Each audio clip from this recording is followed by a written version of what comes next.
ശാസ്ത്രീയ അഥർവവേദ പഠനം ക്ലാസ് 202. ഇന്ന് നമ്മൾ നോക്കുന്നത് കാണ്ഡം 6 അനുവാദം 6 സൂക്തം 54. ഇതിൽ ആഭിചാരങ്ങളെ പറ്റിയെല്ലാം പറയുന്നത്. ആഭിചാരം എന്ന് പറയുന്നത് നമുക്കെതിരായിട്ടുള്ള ശത്രുതയാണ്. ജീവിതമാകുമ്പോൾ നമുക്ക് ശത്രുതയെല്ലാം ഉണ്ടാവും. ഇത് എല്ലാ കാലത്തും ഉണ്ട്. എവിടെ നല്ല ശത്രുത ഉണ്ടാവും? നമ്മളിപ്പം സ്ഥാപനങ്ങളിൽ വർക്ക് ചെയ്യുകയാണെങ്കിൽ നമുക്ക് അതിനാണ് ഇന്ന് പാര എന്നെല്ലാം പറയുന്നത്. പാരവെക്കെല്ലാം ഉണ്ടാവും. രാഷ്ട്രീയത്തിൽ പാരയുണ്ടാവും, രാഷ്ട്രീയപരമായ പാരയുണ്ടാവും. ജോലി സ്ഥലത്ത് മത്സരങ്ങൾ ഉണ്ടാവും. ജോലി സ്ഥലത്ത് മാത്രമല്ല, എവിടെയും നാട്ടിലും എല്ലാം, വീട്ടിൽ തന്നെ നമുക്ക് എതിരായിട്ടുള്ള നീക്കങ്ങൾ ഉണ്ടാവും. ഉദാഹരണമായിട്ട് ഒരു കുട്ടിക്ക് പാട്ട് പഠിച്ച് അങ്ങനെ പോകണമെന്ന താല്പര്യമെന്ന് വെച്ചോളൂ. പാടാൻ വാസനയുണ്ട്. പക്ഷെ അച്ഛനൊന്നും സമ്മതിച്ചെന്ന് വരില്ല. കാരണം നീ ഇപ്പം പാട്ടൊന്നും പാടണ്ട, നീ ഇപ്പം തൽക്കാലം എൻജിനീയറിങ്ങിനോ മെഡിസിനോ എല്ലാം പോയി പഠിച്ചിട്ട് അങ്ങനെ മാർക്ക് വാങ്ങും. അപ്പം അവൻ്റെ പല താല്പര്യങ്ങളുണ്ട്. ആ താല്പര്യത്തിലേക്കൊന്നും വിടില്ല. അപ്പം അതെല്ലാം ഒരു തരത്തിലുള്ള തടസ്സങ്ങളെല്ലാം ഉണ്ടാകുമ്പോൾ ആഭിചാരം തന്നെയാണ്. ഒരാളുടെ ആഗ്രഹത്തിന് എതിരായിട്ടുള്ള പ്രവർത്തനങ്ങൾ ഉണ്ടാവുക. അപ്പോൾ അത് അവന് മാനസികമായും ചിലപ്പോൾ അത് ശാരീരികമായ പ്രശ്നങ്ങളെല്ലാം ഉണ്ടാക്കും. അതുകൊണ്ടാണ് ഒരു ഓഫീസിൽ നിന്നെല്ലാം തിരിച്ചു വന്നു കഴിഞ്ഞാൽ ചിലപ്പോൾ അന്ന് വർക്ക് കിട്ടില്ല. എന്തുകൊണ്ട്? അങ്ങനെയുള്ള ഒരു മത്സരത്തിൻ്റെ ലോകത്തിലാണ് നമ്മൾ ജീവിക്കുന്നത്. പരസ്പരമുള്ള മത്സരങ്ങൾ. അപ്പോൾ അതിനെ തടുക്കാൻ വേണ്ടി അല്ലെങ്കിൽ വിദ്വേഷത്തിൻ്റെ പേരിൽ എന്തെങ്കിലും വിദ്വേഷം ഉണ്ടായ അതിൻ്റെ പേരിൽ ഇങ്ങനെയെല്ലാം പാരവെപ്പുകളുണ്ടാകും. ഈ പാരവെപ്പുകളെ തന്നെയാണ് ആഭിചാരം എന്ന് പറയുന്നത്. അത് കാലുമായിട്ട് ബന്ധപ്പെട്ടിട്ടുണ്ട്. നമ്മളെ ഗ്രഹങ്ങൾ ചില സമയത്ത് ശത്രുസ്ഥാനത്തെല്ലാം നിൽക്കുമ്പോഴും നമ്മളെ കർമ്മസ്ഥലത്ത് ശത്രുതയുണ്ടാകും. അതിനെയാണ് ജ്യോതിഷത്തിൽ ആഭിചാരം എന്ന് പറയുന്നത്. ഗ്രഹങ്ങൾ ശത്രുസ്ഥാനത്ത് നിൽക്കുക, ശത്രുഗ്രഹങ്ങൾ നോക്കുക, അപ്പോഴെല്ലാം നമുക്ക് പല ശത്രുതയുണ്ടാകും. അങ്ങനത്തെ കാലഘട്ടത്തിൽ അതിനെയെല്ലാം ആഭിചാര ദോഷങ്ങൾ, അത് ചിലപ്പോൾ രോഗമായിട്ടും എല്ലാം തീരും. അതിന് ആ തരത്തിൽ മാത്രമേ കാണേണ്ടതുള്ളൂ. അല്ലാതെ വേറെ എന്തോ ചെറിയ ഭസ്മെല്ലാം തൂക്കി ആർക്കെങ്കിലും പ്രശ്നം ഉണ്ടാക്കി ഇതൊന്നുമല്ല ഇതിൻ്റെ അർത്ഥം. എല്ലാ കാലത്തും ശത്രുതയുണ്ട്. ശത്രുത ഉണ്ടാകുമ്പോൾ നമ്മളെ മനസ്സമാധാനം കുറയും. മനസ്സമാധാനം കുറയുമ്പോൾ ചിലപ്പോൾ ഉറക്കവും കിട്ടില്ല. ഇതെല്ലാം ഉണ്ടാകും. ഇതിനെല്ലാം ആഭിചാര ദോഷങ്ങളാണ്. അത് അല്ലാതെ നമ്മൾ ധരിക്കുന്ന വരിയുള്ള എന്തോ മന്ത്രോ തന്ത്രോ കുന്തോ ഒന്നുമല്ല. അങ്ങനെ ആരെങ്കിലും ചെയ്യുന്നുണ്ടെങ്കിലും ചിലപ്പോൾ നമുക്ക് പേടിയുള്ളവരാണെങ്കിൽ അത് കേട്ടുകൊണ്ട് തന്നെ നമുക്ക് പ്രശ്നങ്ങളുണ്ടാകും. ഭീരുക്കളാണെങ്കിൽ നിനക്ക് ഇന്ന ചെയ്ത് തരാമെന്നെല്ലാം പറഞ്ഞിട്ട് എനിക്കെതിരായിട്ട് ഞാൻ പൂജ നടത്താൻ പോവുകയാണെന്നെല്ലാം പറഞ്ഞു കഴിഞ്ഞാൽ, എന്നെ നശിപ്പിക്കാമെന്നെല്ലാം പറഞ്ഞു കഴിഞ്ഞാൽ പേടിയുള്ള ആൾക്കാരാണെങ്കിൽ അത് തന്നെ മതി. അപ്പം നേരെ മറിച്ച് അതിന് പേടിയൊന്നുമില്ല, നീ എന്തോ പോയി ചെയ്യും, എനിക്കതൊന്നും ദിശ പോകുന്നില്ല എന്ന് പറഞ്ഞ് നടക്കുന്നവനാണെങ്കിൽ അവരൊരു ചുക്കേശാനും പോകുന്നില്ല. പക്ഷെ അതുമാതിരിയല്ലല്ലോ സ്ഥാപനത്തിലുള്ളത് നമ്മൾ നീതിമാന്മാരായി ജീവിച്ചാലും നമുക്ക് അവിടെ ജീവിക്കാൻ പറ്റിയെന്ന് വരില്ല. ഏതെല്ലാം ഭാഗത്തുനിന്ന് പാര വരുവാന്ന് നമുക്കറിയാൻ പറ്റും. അതിൽ ജോലി സ്ഥലത്ത് വർക്ക് ചെയ്യുന്നവർക്കറിയാം. എവിടെയും സമൂഹത്തിൽ പ്രവർത്തിക്കുമ്പോഴെല്ലാം അറിയാം ഇങ്ങനെ പല ശത്രുതകളുണ്ട്. അതിനെല്ലാം ആഭിചാരമായിട്ട് കണ്ടാൽ അതൊന്നും ഒഴിവാക്കാൻ ജീവിതത്തിൽ പറ്റില്ല. അത് കാലം തന്നെ വിചാരിക്കണം. അപ്പോൾ അതുമായിട്ട് ബന്ധപ്പെട്ട കാര്യങ്ങളാണ് ഇവിടെ സൂക്തത്തിൽ പറയുന്നത്. നമുക്ക് എന്താണ് പറയുന്നത് നോക്കാം. ഹരി ഓം. അഥർവവേദം കാണ്ഡം 6 അനുവാദം 6 സൂക്തം 54. ഋഷി, ബ്രഹ്മാവ്, ദേവത, അഗ്നി, സോമന്മാര്, ഛന്ദസ്, അനുഷ്ടുപ്പ്. ഇതം തദ്യുജ ഉത്തരമിന്ദ്രം ശുംഭാഭ്യഷ്ടയേ അസ്യ ക്ഷത്രശ്രിയം മഹീം വൃഷ്ടിരിവ വർദ്ധയാ തൃണം അസ്മൈ ക്ഷത്രമഗ്നീ സോമാവസ്മൈ ധാരയത്വം രയിം ഇമ രാഷ്ട്രസ്യാഭിവർഗേ കൃണതം യുജ ഉത്തരം സബന്ധുശ്ചയോ അസ്മാം അഭിദാസതി സർവേ തം രന്ധയാസി മേ യജമാനായ സുന്വതേ. ഭാവാർത്ഥം: ആഭിചാര ദോഷങ്ങൾ ഇല്ലാതാവാനായിട്ട് അനുയോജ്യമായ കർമ്മങ്ങൾ അനുഷ്ഠിക്കുന്നു. അതിനായിട്ട് ഇന്ദ്രനെയും പ്രസന്നനാക്കുന്നു. മഴ ധനധാന്യാദികൾ അഭിവൃദ്ധിപ്പെടുത്തുന്നത് പോലെ ഇന്ദ്രൻ ആഭിചാര ദോഷങ്ങൾ ഒഴിവാക്കി നമുക്ക് ധനവും സന്താനങ്ങളെയുമെല്ലാം നൽകുക. അഗ്നിയും സോമനും ശക്തിയും ധനവുമെല്ലാം പ്രദാനം ചെയ്യുക. അതിനായിട്ട് ഞാൻ വിശിഷ്ട കർമ്മങ്ങൾ അനുഷ്ഠിക്കുന്നു. സ്വസമുദായത്തിലെയും മറ്റു സമുദായങ്ങളിലെയും ശത്രുക്കൾ നമ്മെ കൊല്ലുവാൻ ശ്രമിക്കുമ്പോൾ ഇന്ദ്രൻ അവയെ കീഴടക്കി അവരെ എന്റെ യജമാനന്റെ കാൽ കീഴിൽ ആക്കണം. ഇവിടെ എന്താ പറയുന്നതെന്ന് വെച്ചാൽ, ആഭിചാര ദോഷങ്ങൾ ഇല്ലാതാക്കുവാനായി ഞാൻ അനുയോജ്യമായ കർമ്മങ്ങൾ അനുഷ്ഠിക്കുന്നു. അപ്പൊ ഈ ആഭിചാരങ്ങളെ മറികടക്കാൻ സ്ഥാപനത്തിലാണെങ്കിലും നമ്മൾ എവിടെയാണെങ്കിലും നമുക്ക് ഇത്തരം എതിർപ്പുകളെല്ലാം ഉണ്ടാകും. അതിനെ എതിർപ്പുകളെല്ലാം മറികടക്കണ്ടെങ്കിൽ നമ്മൾ അതിനനുസരിച്ചിട്ടുള്ള കർമ്മങ്ങൾ തന്ത്രങ്ങൾ മെനഞ്ഞുകൊണ്ട് മുന്നോട്ടേക്ക് പോകണം. ജീവിതമാകുമ്പോൾ എതിർപ്പുകൾ ഉണ്ടാകും. എതിർപ്പിനെ മറികടന്നുകൊണ്ട് തന്നെയാണ് നമ്മൾ മുന്നോട്ടേക്ക് പോകേണ്ടത്. നമ്മൾ സ്ഥിരം പറയുന്ന ഒരു ഉദാഹരണം ഉണ്ടല്ലോ, അരി തിന്നണ്ടിക്കൽ. പച്ചരി വേവിക്കാതെ അരി കടിച്ചു കഴിഞ്ഞാൽ ഭയങ്കര ഇതാണ്, ഉറപ്പായിരിക്കും നമുക്ക് തിന്നാനൊന്നും അത് സംഭവിക്കില്ല. പിന്നെ അതിനെ നമ്മൾ സോഫ്റ്റ് ആക്കി എടുക്കാൻ അതിന് കുറേ പാലെല്ലാം പ്രയോഗിച്ച് അഗ്നിയെല്ലാം പ്രയോഗിച്ച് അതിനെ സോഫ്റ്റ് ആക്കി എടുക്കും. അപ്പം എന്ത് കർമ്മം ചെയ്യുമ്പോഴും അതിന് തടസ്സങ്ങളുണ്ടാവും. ആ തടസ്സങ്ങളെ മറികടക്കണം. അതിനുള്ള കർമ്മങ്ങൾ ചെയ്ത് നമ്മളതിനെ മറികടക്കണം. അപ്പം അത്തരത്തിലുള്ള എല്ലാ പ്രതിബന്ധങ്ങളെയും ഇല്ലാതാക്കാൻ നമ്മൾ അതിനനുസരിച്ചുള്ള കർമ്മങ്ങൾ ചെയ്യണം.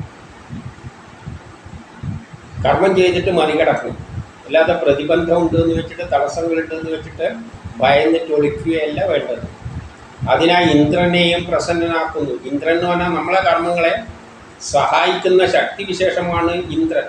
അത് നമ്മളെ മാത്രമല്ല അവരുടെ കർമ്മത്തെയും സഹായിക്കും. അപ്പം നമ്മളെ കർമ്മത്തെ സഹായിക്കണ്ടെങ്കിൽ നമ്മൾ ശാസ്ത്രീയമായ രീതികളിലൂടെ അതിനെ കടന്നു പോകണം. ശാസ്ത്രീയമായ രീതിയിൽ വേണം നമ്മൾ അതിനെ തരണം ചെയ്യാൻ.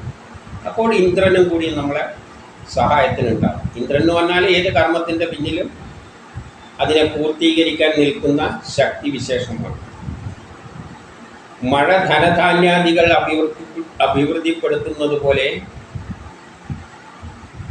മഴ എന്ത് ചെയ്യുന്നുണ്ട്, നമുക്ക് ധാന്യങ്ങളും മഴ പെയ്ത് കഴിഞ്ഞാൽ ചെടികളെല്ലാം വളരും, അതിന് ധാന്യങ്ങളും പഴങ്ങളും എല്ലാം ഉണ്ടാകും. അതുപോലെ ഇന്ദ്രൻ ആഭിചാര ദോഷങ്ങൾ ഒഴിവാക്കി നമുക്ക് ധനവും സന്താനങ്ങളെയും എല്ലാം നൽകുക.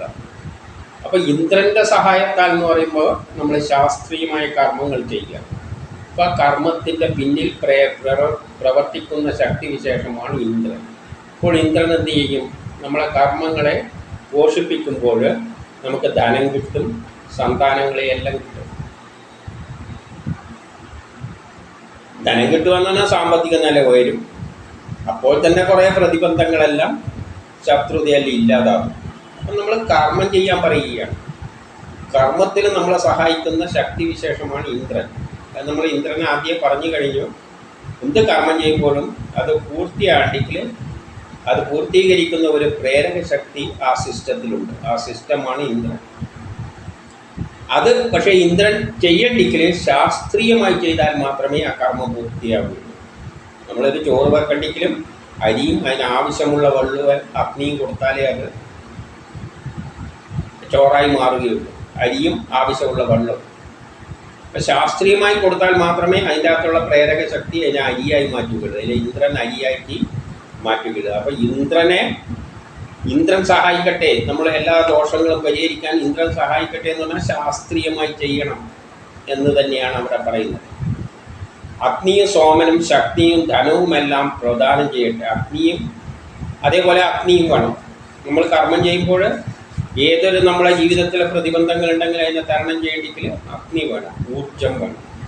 സോമനും ചന്ദ്രൻ, അതായത് ഗ്രഹങ്ങളും നമുക്ക് അനുകൂലമായി നിൽക്കണം.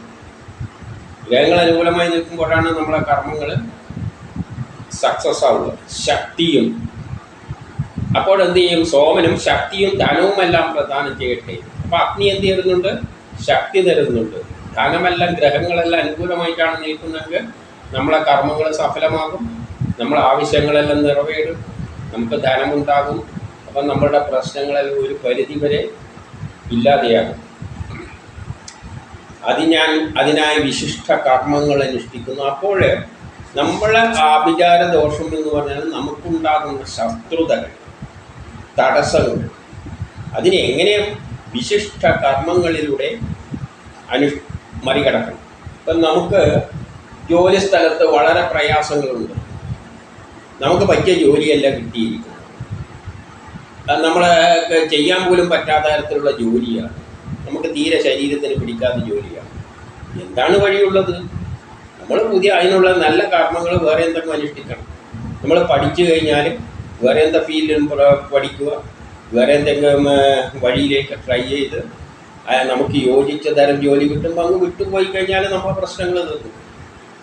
അപ്പം എവിടെ തടസ്സങ്ങളുണ്ട് അതിന് മറികടക്കാനുള്ള വഴികൾ നോക്കണം.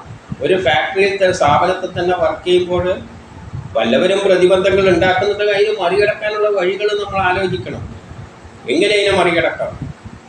അപ്പോഴാണ് വിവിധ കർമ്മങ്ങൾ അനുഷ്ഠിച്ചിട്ട് തന്നെയാണ് നമ്മളെ പ്രതിബന്ധങ്ങളെ തരണം ചെയ്യേണ്ടത്. അല്ലാതെ ജീവിതത്തിൽ എപ്പോഴും എവിടെ നിന്നും ഭാര്യ അത് ഇതെല്ലാം വരും, അതും കണ്ട് പേടിച്ചിട്ട് ഇരുന്ന് കഴിഞ്ഞാൽ ഒന്നും നടക്കാൻ പറ്റില്ല. നമ്മൾ അതിനനുസരിച്ച് അതിനെ മറികടക്കാനുള്ള തന്ത്രങ്ങൾ ആവിഷ്കരിച്ചുകൊണ്ട് അത്തരം കർമ്മങ്ങൾ ചെയ്യണം. സ്വസമുദായത്തിലെയും മറ്റ് സമുദായങ്ങളിലെയും ശത്രുക്കൾ നമ്മെ കൊല്ലാൻ ശ്രമിക്കുമ്പോൾ, അപ്പൊ സ്വസമുദായത്തിലെയും മറ്റു സമുദായത്തിലെയും ശത്രുക്കൾ നമ്മെ കൊല്ലാൻ ശ്രമിക്കുമ്പോൾ ഇന്ദ്രൻ അവരെ കീഴടക്കി അവരെ എൻ്റെ യജമാനന്റെ കാൽക്കീഴിൽ ആക്കണേ. അപ്പോൾ നമുക്കെതിരായിട്ട് പലവരും ഉണ്ടാവും, നമ്മളെ കൂട്ടത്തിലുള്ളവർ. സ്വസമുദായം എന്ന് പറയുമ്പോൾ നമ്മളെ കൂടെ നടക്കുന്നവരെന്ന അർത്ഥത്തിലെടുത്താണ്. നമ്മളെ കൂടെ നടക്കുന്നവർ തന്നെ നമുക്ക് ചിലപ്പോൾ പാരയായി തീരും. അപ്പൊ ആഭിചാര ദോഷം എന്ന് പറഞ്ഞാൽ ശത്രുത എന്ന നിലയിലെടുത്താണ്. നമ്മളെ കൂടെ നടക്കുന്നവർ നമുക്ക് വലിയ ശത്രുതായിട്ട് നമ്മളറിയില്ല.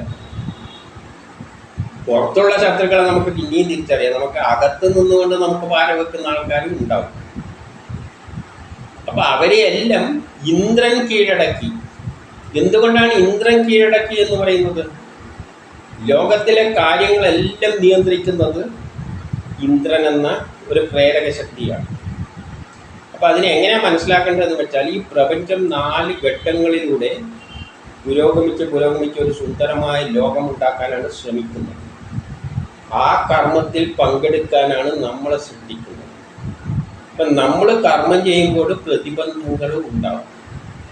ആ പ്രതിബന്ധങ്ങളെ ആരാണ് തട്ടിമാറ്റുക? ഇന്ദ്രൻ എന്ന പ്രേരക ശക്തി. ഒരു പ്രേരക ശക്തിയാണ് ഈ കർമ്മങ്ങളെ മുഴുവൻ നയിച്ചു കൊണ്ടുപോകുന്നത്. ആ പ്ലാനിൽ നിന്ന് വരുന്ന പ്രപഞ്ചം ഉണ്ടാകുമ്പോൾ ഒരു പ്രേരക ശക്തി ഉണ്ടാകുന്നുണ്ട്. അതാണ് 4 യുഗങ്ങളിലൂടെ തള്ളി പ്രേരിപ്പിച്ചിട്ട് എല്ലാവർക്കും പ്രേരിപ്പിച്ചിട്ട് മുന്നോട്ടേക്ക് കൊണ്ടുപോകുന്നത്. അപ്പം ആ പ്രേരക ശക്തിയാണ് നമ്മളെയും സൃഷ്ടിച്ചതിൻ്റെ പിന്നിലുള്ളത്. ആ പ്രേരക ശക്തിയാണ് നമ്മളെയും മുന്നോട്ടേക്ക് കൊണ്ടുപോകുന്നത്. അപ്പം നമ്മൾ കർമ്മം ചെയ്യുമ്പോൾ ശത്രുത ഉണ്ടാകുമെങ്കിൽ ആ ശത്രുത നമുക്ക് മുന്നോട്ടേക്ക് കർമ്മം ചെയ്ത് ആ കർമ്മം പൂർത്തീകരിക്കണമെങ്കിൽ ആ കാലത്തിന് അത് ആവശ്യമാണെങ്കിൽ നമ്മളെ കൊണ്ടത് ചെയ്യിപ്പിക്കും. ഒരു ശത്രുവിനും തടുക്കാൻ പറ്റില്ല. അപ്പം നമ്മളൊരു കർമ്മം ചെയ്യുന്നു, അത് കാലത്തിൻ്റെ പുരോഗതിക്ക് ആവശ്യമാണെന്ന് കാലത്തിന് തോന്നിക്കുകയാണെങ്കിൽ, കാലമാണല്ലോ നമ്മളെ സൃഷ്ടിച്ചിരിക്കുന്നത്, നമ്മളെ കൊണ്ട് കർമ്മം ചെയ്യിപ്പിക്കുന്നു, കാലത്തിന് അത് ആവശ്യമാണെന്ന് തോന്നുകയാണെങ്കിൽ അതിനെ ആ കർമ്മങ്ങൾക്കെല്ലാം പിന്നിൽ പ്രവർത്തിക്കുന്ന പ്രേരക ശക്തിയാണ് ഇന്ദ്രൻ. അപ്പോൾ ഇന്ദ്രൻ എന്ത് ചെയ്യും? എന്ത് പ്രതിബന്ധം ഉണ്ടെങ്കിൽ തട്ടി മാറ്റും. അതുകൊണ്ടാണ് ഇന്ദ്രൻ അവയെ ഇല്ലാതാക്കി എൻ്റെ യജമാനൻ്റെ കാൽ കീഴിലാക്കണേ. ഇപ്പോൾ എന്നെ കൊണ്ട് കർമ്മം ചെയ്യിപ്പിക്കാൻ എന്തുണ്ട്? നമ്മൾ ഒറ്റക്കൊന്നുമല്ല, നമ്മളെ മുകളിൽ ഒരു ഉദ്യോഗസ്ഥനുണ്ടാവും, അല്ലെങ്കിൽ ഭരണാധികാരികളുണ്ട്, ആരെങ്കിലുണ്ടാവും. അപ്പം അവർക്ക് വേണ്ടിയാണ് നമ്മൾ കർമ്മം ചെയ്യുന്നത്. നമ്മൾ കർമ്മം ചെയ്യുന്നത് നമുക്ക് വേണ്ടിയല്ല, നമുക്ക് മുകളിലും ആളുണ്ട്. അവരുടെ ജോലി എന്താണ്? ലോക പുരോഗതിക്കായിട്ട് കർമ്മം ചെയ്യുക. ലോകം പുരോഗമിക്കാനാണ് എല്ലാവരും കർമ്മം ചെയ്യുന്നത്. അപ്പം നമ്മളെ മുകളിലുള്ളവർ പറഞ്ഞനുസരിച്ചാണ് നമ്മൾ കർമ്മങ്ങൾ ചെയ്യുമ്പോൾ ആ കർമ്മം ചെയ്യുമ്പോൾ തന്നെ എന്തുണ്ടാവും? വേറെ വശത്തു നിന്നെല്ലാം തടസ്സങ്ങളെല്ലാം ഉണ്ടാവും. എന്ത് കർമ്മം ചെയ്യുമ്പോൾ എവിടെയും തടസ്സങ്ങൾ ഉണ്ടാവും. അതിനാണ് ആഭിചാര ദോഷം എന്ന് പറയുന്നത്. അതിനെ മറികടക്കാൻ ആര് വിചാരിച്ചാലേ നടക്കുള്ളൂ? കാലം തന്നെ വിചാരിക്കണം. കാലം ഇതിനെ മുന്നോട്ടേക്ക്, കാലത്തെ മുന്നോട്ടേക്ക് നയിക്കുന്നതിൻ്റെ പിന്നിലുള്ള ആ ശക്തി വിശേഷത്തെയാണ്, ആ പ്രേരക ശക്തിയാണ് ഇന്ദ്രൻ എന്ന് പറയുന്നത്. ഇന്ദ്രൻ തന്നെയാണ്, അല്ലെങ്കിൽ കാലം തന്നെയാണ് എന്ത് വേണ്ടത്? നമ്മളെ വഴികൾ തുറന്നു തരേണ്ടത്. കാരണം കാലത്തിന് വേണ്ടി, ലോകത്തിന് വേണ്ടിയാണ് നമ്മൾ കർമ്മം ചെയ്യാനാണ് സൃഷ്ടിച്ചിരിക്കുന്നത്. നമ്മൾ കർമ്മം ചെയ്യുന്നതും അതിനു വേണ്ടിയാണ്. അപ്പോൾ അത് നമ്മളെ കർമ്മം അതിനു വേണ്ടിയാണെങ്കിൽ ഇന്ദ്രൻ എന്ത് ചെയ്യും? നമ്മളെ കൂടെ ഉണ്ടാവും. നേരെ മറിച്ച് നമ്മൾ കാലം എന്താണോ ആഗ്രഹിക്കുന്നത് അതിനെതിരായിട്ടാണ് നമ്മൾ കർമ്മം ചെയ്യുന്നുണ്ടെങ്കിൽ കാലം നമ്മളെ കൂടെ ഉണ്ടാവില്ല, ഇന്ദ്രൻ നമ്മളെ സഹായിക്കില്ല. ഇപ്പം നമ്മൾ ലോകത്തെ മുന്നോട്ടേക്ക് ശുദ്ധ മനസ്സോടെ മുന്നോട്ടേക്ക് നയിക്കാൻ ശ്രമിക്കുന്നു. വേറെ ശത്രു നമ്മളെ പ്രവർത്തനത്തെ തടയുന്നു, അവൻ്റെ സ്വാർത്ഥ താല്പര്യത്തിന് വേണ്ടി. നമ്മൾ ലോക പുരോഗതിക്കായിട്ട് വർക്ക് ചെയ്യുന്നു, ഒരു വേറൊരുത്തൻ അവൻ്റെ സ്വാർത്ഥതയ്ക്ക് വേണ്ടി നമുക്കെതിരായിട്ട് പ്രവർത്തിക്കുന്നുണ്ടെങ്കിൽ ഇന്ദ്രൻ നമ്മളെ വശത്തെ നിൽക്കും. കാരണം ഇന്ദ്രന് പോകേണ്ടത് ലോകം മുന്നോട്ടേക്കാണ്. അപ്പം വല്ലവരും അതിനെതിരായി നിൽക്കുന്നുണ്ടെങ്കിൽ അപ്പോൾ എന്ത് ചെയ്യും? അവരെ തട്ടിമാറ്റും. അപ്പം ഒരു സംശയം ഉണ്ടാകും, എന്തിനാണ് വല്ലവരിങ്ങനെ എതിർക്കുന്ന ആളെ സൃഷ്ടിച്ചിരിക്കുന്നത്? അങ്ങനെയാണ് കാലം പോകുന്നത്. കാരണം നമ്മളെ കാലഘട്ടത്തിൽ നമ്മളൊരു കാര്യം ചെയ്യുമ്പോൾ നമ്മളത് ചെയ്യും. കുറേ കാലം കഴിയുമ്പോൾ മക്കൾ വലുതായിട്ട് അവരുടെ കാലഘട്ടത്തിലെത്തുമ്പോഴേക്ക് നമ്മളെ കർമ്മങ്ങൾ പഴഞ്ചനായിരിക്കും. മക്കൾ വേറൊരു ദശയിലേക്ക് പോകാൻ നീങ്ങുമ്പോൾ നമ്മളെ അനുഭവത്തിൻ്റെ വെളിച്ചത്തിൽ നമ്മളെന്ത് പറയുക, അങ്ങനെ പോകരുത് നമ്മൾ തടുക്കാൻ ശ്രമിക്കും. അപ്പം കാലം നമ്മളെ കൂടി ഉണ്ടാവില്ല. കാരണം നമ്മളെ കാലം കഴിഞ്ഞു. നമ്മളെ ചെറുപ്പത്തിലെ കാലഘട്ടത്തിൽ നമ്മൾ കർമ്മങ്ങൾ ചെയ്യുമ്പോൾ അതിന് ലോക പുരോഗതിക്കനുസരിച്ചാണ് നമ്മൾ പോകുന്നുണ്ടാവില്ല. എന്നാൽ പ്രായമാകുമ്പോൾ മക്കൾ വലുതായി ലോകം മാറി, പിന്നെ അവരുടെ കാലഘട്ടമാണ്. അപ്പോൾ അവർ ചെയ്യുന്നത് നമുക്ക് ചിലപ്പോൾ മോശമായിട്ട് തോന്നും, നമ്മളെ കാലത്തിന് യോജിച്ചതായി തോന്നില്ല. നമ്മളെ കാലഘട്ടത്തിലേതിനെ യോജിച്ചതായി തോന്നാതിരിക്കുമ്പോൾ നമ്മളതിനെ എതിർക്കും. എതിർക്കുമ്പോൾ എന്നാലും ഇന്ദ്രൻ നമ്മളെ വശത്തുണ്ടാവില്ല, എന്നാലും അവരെ കൂടിയാണ് ഉണ്ടാവുക. അപ്പോൾ ശത്രുത എപ്പോഴും ഉണ്ടാവും. ആ എതിർപ്പിനെ ഒരാൾ കർമ്മം ചെയ്യുമ്പോൾ അതിന് എതിർപ്പ് എപ്പോഴും ഉണ്ടാകും. കാരണം സൃഷ്ടി അങ്ങനെയാണ്, സ്വയമായിട്ടാണ് സൃഷ്ടിച്ചത്. ന്യൂട്ടൻ്റെ തത്വപ്രകാരം every action there is equal and opposite reaction. കാലത്തിനെപ്പോഴും മാറ്റമില്ലാതെ ഒരേപോലെ തുടർന്ന് പോകാനുള്ള ഒരു ടെൻഡൻസി ഉണ്ട്. ന്യൂട്ടൺ ഫസ്റ്റ് ലോ, സത്വഗുണം. ഇപ്പം എല്ലാവർക്കും അതിൻ്റേതായ ഇപ്പോഴത്തെ നിലയിൽ പോയാൽ മതി എന്നുള്ള ഒരു ടെൻഡൻസി ഉണ്ടാകും. പക്ഷെ നമ്മളെന്തൊക്കെ അതിന് മുന്നോട്ടേക്ക് പോകാൻ ശ്രമിക്കുമ്പോൾ കാലം തന്നെ വേണ്ട, ഇതിൽ തന്നെ മതി എന്നുള്ളൊരു ടെൻഡൻസി അവിടെ ഉണ്ട്. അത് ഓട്ടോമാറ്റിക്കായിട്ട് ഉണ്ടാകും. അങ്ങനെയാണ് ആ ഏറ്റുമുട്ടലിലൂടെയാണ് കാലം മുന്നോട്ടേക്ക് പോകുന്നത്. അപ്പോൾ ഇന്ദ്രൻ ആരുടെ വശത്തെത്തും? നമ്മളെ കർമ്മങ്ങൾ ലോക നന്മക്ക്, ലോകം എങ്ങോട്ടേക്കാണോ പോകേണ്ടത് ആ വഴിയിലാണ് നമ്മൾ പോകുന്നുണ്ടെങ്കിൽ ഇന്ദ്രൻ നമ്മളെ കൂടെ ഉണ്ടാകും. അപ്പോൾ നമ്മളെ ജോലി ചെയ്യിപ്പിക്കുന്നവർക്ക് നമ്മളിൽ നിന്ന് ഇവരെയെല്ലാം എതിർപ്പുകളെല്ലാം മാറിയിട്ട് നമ്മളെ യജമാനൻ്റെ കാൽക്കീഴിൽ കൊണ്ടുവരണേ എന്ന് പറയുകയാണ്. നമ്മൾ കർമ്മം ചെയ്യുന്നത് നമുക്ക് വേണ്ടിയല്ല, നമ്മളെ മുകളിൽ ഒരാളുണ്ട്, അവരാണ് ചെയ്യിപ്പിക്കുന്നത്, അവർക്ക് വേണ്ടിയാണ് നമ്മൾ ചെയ്യുന്നത്, അല്ലാതെ നമ്മളെ സ്വാർത്ഥതയ്ക്ക് വേണ്ടിയല്ല. അതുകൊണ്ടാണ് എന്ത് പറയുന്നത്, ശത്രുക്കളെ ഇല്ലാതാക്കിയിട്ട് യജമാനൻ്റെ കീഴിലെത്തിക്കട്ടെ, എൻ്റെ കീഴിലല്ല. അപ്പോൾ ആ യജമാനൻ എന്ത് ചെയ്യും? അതിൻ്റെ മുകളിലുള്ളവർക്ക് വേണ്ടിയിട്ട് എന്ന നിലയിൽ ചിന്തിക്കണം. ഒരു കർമ്മവും എനിക്ക് വേണ്ടിയല്ല, എന്നെ മുകളിൽ ഒരാളെ നിയന്ത്രിക്കാനുണ്ടാവും, അവർക്ക് വേണ്ടിയാണ്. ആ നിലയിൽ വേണം നമ്മൾ കർമ്മങ്ങൾ ചെയ്യാൻ. ചുരുക്കത്തിൽ കർമ്മം ചെയ്യുക എന്ന് പറഞ്ഞാൽ പ്രതിബന്ധങ്ങളെ തരണം ചെയ്യുകയാണ്. നമ്മളിപ്പം കുറച്ചൊന്ന് മുന്നോട്ടേക്ക് നടക്കണ്ടെങ്കിലും നമ്മൾ പ്രതിബന്ധങ്ങളെ തരണം ചെയ്തിട്ടാണ് മുന്നോട്ടേക്ക് പോകുന്നത്. നമ്മൾ മുൻപോട്ടേക്ക് പോകുമ്പോൾ കാറ്റ് നമ്മളെ തടുക്കുന്നുണ്ട്, നമ്മളെ കാല് തറ നമ്മളെ ഫ്രിക്ഷനുണ്ട്, നടക്കുമ്പോൾ പിടിച്ചു വെക്കും. അതുകൊണ്ടാണ് നമുക്ക് എനർജി എടുക്കേണ്ടി വരുന്നത്. ഭൂമി നമ്മളെ പിടിച്ചു വെക്കുന്നുണ്ട് താഴത്തോട്ടേക്ക്. നമ്മളെന്തുകൊണ്ടാണ് ശക്തി വേണ്ടത് മുന്നോട്ടേക്ക് കടക്കാൻ? ഭൂമി നമ്മളെ പിടിച്ചിട്ട് നീ അനങ്ങണ്ട, പോണ്ട എന്ന് പറഞ്ഞ് നിർത്തുകയാണ്. അപ്പം നമ്മൾ ആ എതിർപ്പിനെ മറികടന്നിട്ട് വേണം. അപ്പം നമ്മൾ ഒരു ചലിക്കണ്ടിക്ക് തന്നെ നമ്മൾ എനർജി ഉപയോഗിച്ചിട്ട് ചലിക്കാൻ പറ്റുള്ളൂ. ഒരു ശക്തി അതിനെതിരായിട്ട് എപ്പോഴും നമ്മളെ ശരീരത്തിൽ ആക്ട് ചെയ്യുന്നുണ്ട് ഇതേ അവസ്ഥയിൽ പിടിച്ചു നിർത്താൻ. അതാണ് ന്യൂട്ടൺ ഫസ്റ്റ്. അതുകൊണ്ടാണ് നമുക്ക് എനർജി ഉപയോഗിക്കേണ്ടി വരുന്നത്. ഈ എനർജി എന്തിനാണ് ഉപയോഗിക്കുന്നത്?